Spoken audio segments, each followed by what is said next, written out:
ಈಗ ಖಾರ ಶೇವ್ ಅಂತಾರೆ ಕೆಲವರು, ನಾವು ಕರೆ ಅಂತಲೂ ಹೇಳ್ತೇವೆ.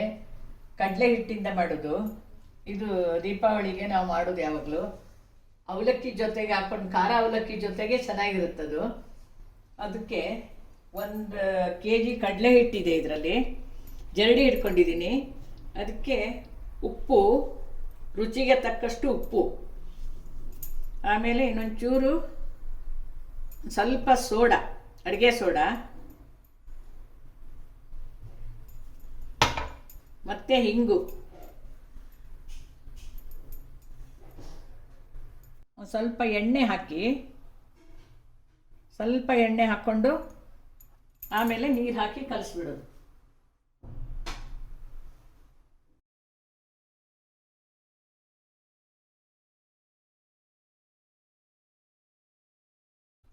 ಸ್ವಲ್ಪ ಗಟ್ಟಿನೇ ಕಲಿಸ್ಕೋಬೇಕು.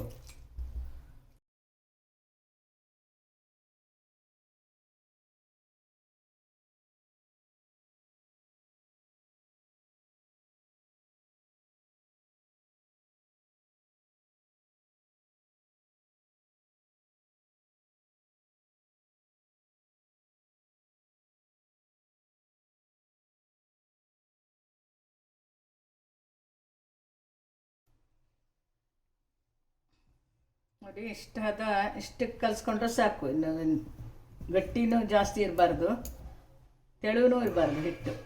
ಇಷ್ಟಕ್ಕೆ ಕಲಿಸ್ಕೊಂಡ್ರೆ ಆಮೇಲೆ ಈಗ ಹಾಕಿ ಚಕ್ಲಿ ಶೇವಿನ ಒರಳಿಗೆ ಸ್ವಲ್ಪ ಎಣ್ಣೆ ಹಚ್ಕೋಬೇಕು, ಇಲ್ಲಾಂದರೆ ಸ್ವಲ್ಪ ಅಂಟ್ಕೊಳ್ಳುತ್ತೆ ಅಂತ.